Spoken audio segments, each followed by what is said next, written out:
Nagaano sila ng tae ng kabayo.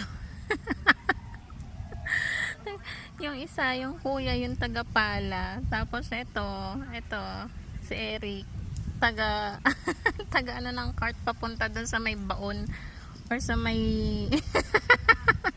sa may hukay. Pinapala nila yung tae ng kabayo para gawing pampataba. Tapos ito namang isa, busy. Ayun, hawak yung nerf gun nila. I mean, nerf gun niya. Sa kuya niya yan eh.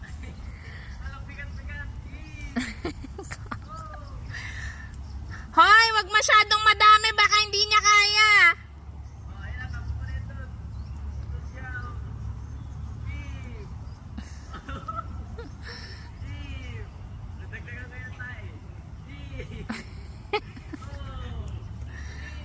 Buong talaga.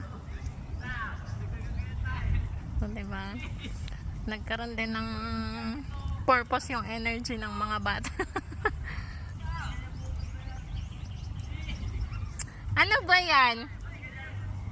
Babe, alis ka dyan mamaya. Diyan, ikaw malibing dyan. Sige ka.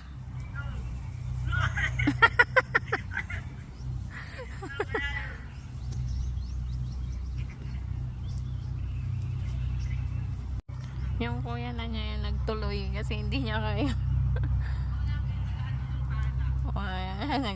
Siya na daw taga ano ng pala, yung kuya na lang daw yung taga push cart. Dahan-dahan sa pala.